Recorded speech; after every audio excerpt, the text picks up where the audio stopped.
So the t-shirts don't bother me. But why do you take a shot at the Golden Goose, Caitlin Clark? You guys were flying before she arrived on one of those airlines that made you pay for a cup of water.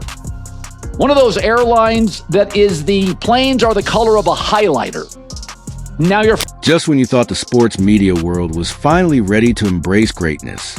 Just when you thought they were prepared to celebrate the generational talent that is Caitlin Clark without reservation, Colin Cowherd goes and drops a truth bomb that cuts through all the noise, all the political correctness, and all the carefully crafted narratives that have been protecting the real story base.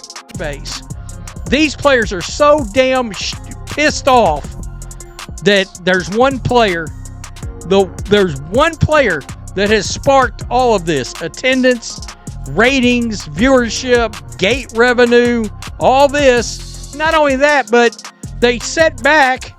She makes a dig like this after literally just seeing All-Star Game tickets dropped by 50% in value.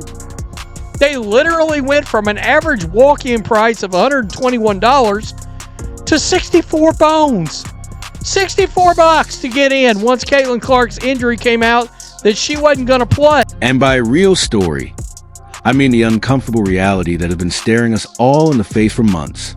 The WNBA, the very league that should be rolling out the red carpet for their golden goose, their ratings magnet, their literal salvation, has instead allowed a culture of resentment, jealousy, and yes, let's say out loud, ethnic bias to flourish unchecked. If you're in a band and you're staying at the Motel 6 and you add a band member and now you're at the Ritz-Carlton, keep your issues to yourself. All right? You went from a Motel 6 in a sketchy part of town to a Four Seasons in the shopping district. Stop talking. I don't mind the t-shirts. I think you have leverage. I think you deserve more than 9%. But it's just misstep after misstep. It's time to grow up, girls. Like fast. Like this is the player that got you off the airline that was bright yellow. Right? She got you an upgrade to a better hotel as a band member. So Colin Cowherd, the man who's been calling games and dissecting sports psychology for decades, finally said what everyone else has been too afraid to whisper. During a recent segment on The Herd, Cowherd exposed the ugly underbelly of what's really driving hostility toward the Iowa sensation. Colin Cowherd, he's got the biggest radio show in the country. A guy that he could lose all the bets 2 years ago.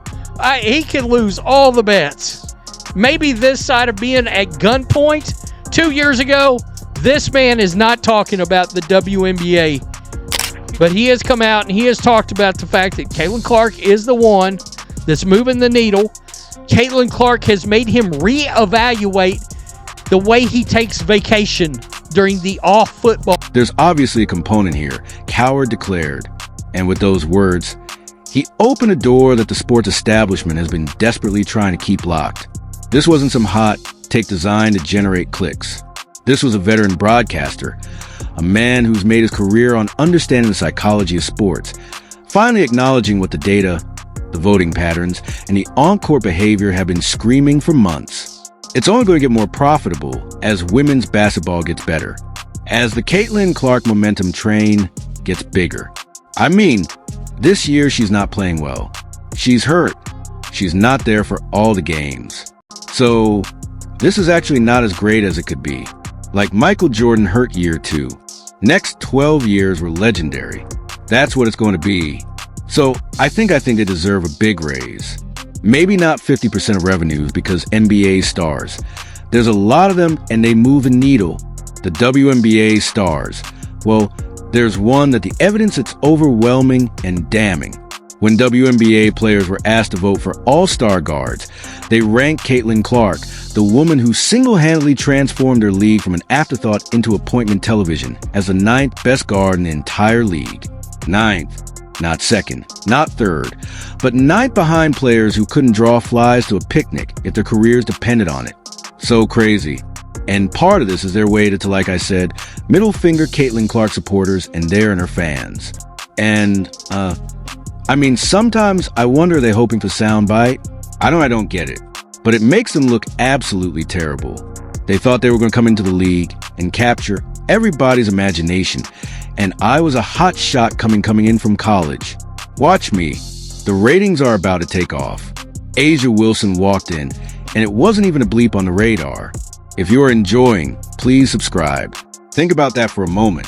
The fans, the people who actually pay money to watch these games, voted Clark first among all guards with a record-breaking 3 million votes. The media, the professionals whose job it is to objectively evaluate talent, voted her third. But her own peers, the women who share locker rooms and practice facilities with her, decided there were 8 guards more deserving of recognition than the player who broke viewership records, sold out arenas, and secured private jets for the entire league. The pettiness has no bounds, Cowherd observed. And he's absolutely right. But this isn't just pettiness. It's something far more insidious. When you look at the pattern of behavior, the targeting, the physical play, and now the voting results, a picture emerges that's impossible to ignore. Caitlin Clark finished 9th in player voting. In fact, she finished behind one of her own teammates in player voting for the All-Star game. The pettiness has no bounds. But it's interesting. For years, the WNBA players were pointing fingers. They were saying, people are sexist. The media is sexist. We're not being promoted. We're underappreciated. And then they get the golden goose, and they don't like what it looks like. Caitlin Clark entered this season with something unprecedented in her basketball career, a clean injury report. Throughout 4 years at Iowa, playing 139 consecutive games and an entire rookie WNBA season, appearing in all 42 games, including playoffs, Clark had been the picture of durability and health. She was quite literally injury-free, an iron woman who could handle the rigors of elite basketball without breaking down. Then came her second WNBA season, and suddenly the woman who had never missed a game due to injury in her entire career has been sidelined 10 times. 3 separate injuries, a left quad strain, a left groin injury, and a right groin injury, have turned basketball's most durable star into a fragile patient spending more time in medical facilities than on basketball courts. And that's what we were saying. Y'all don't think all that hacking her and fouling her nonstop, all y'all could have, y'all should have, just y'all, it wasn't smart for y'all having negotiations now, y'all are negotiating now. Why would y'all want her to be out and it reflecting the numbers? Why would this dramatic shift from historically injury-free to constantly sidelined isn't happening in a vacuum? It's occurring in a league where opposing players have admitted they approach Clark differently than any other player. As one analyst noted, A'ja Wilson right now is not getting picked up full court. They treat Caitlin Clark different. They approach Caitlin Clark different. Caitlin Clark, for 2 years straight in the WNBA, has been picked up from full court, and she has been treated different. The physicality to her has been different. The targeting is so obvious that legendary UConn coach Gino Arama felt compelled to speak out, stating unequivocally that Clark is being targeted with physical play that goes beyond normal rookie treatment.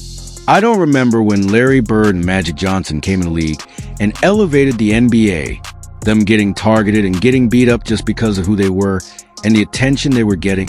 A women's game is actually fun to watch until you see 3 women, basically boxing Caitlin Clark and take a shot. Just boom. What is that about?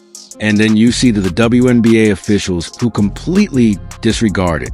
Just walk just like it didn't happen. Like it didn't happen. Those I've seen moves by these women that look like Lambeer on Bird, and there's not even a foul called, much less a guy being thrown out. But here's where Cowherd's analysis becomes particularly sharp. This isn't just about basketball.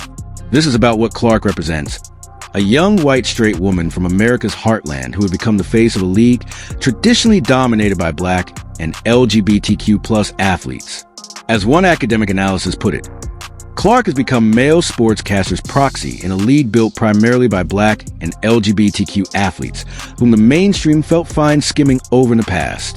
The uncomfortable reality that Cowherd exposed is that many WNBA players and establishment figures seem more angry about who's bringing success to their league than grateful for success itself. They wanted to fly private. They wanted to be more popular. They wanted a better deal in the CBA, which they'll get. They wanted sold-out arenas. They got it, Cowherd explained. They just don't necessarily think it should be this.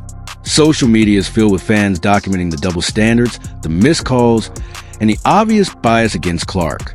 There's obviously a racial component here. The WNBA players. They just don't like what the wave looks like. They wanted to fly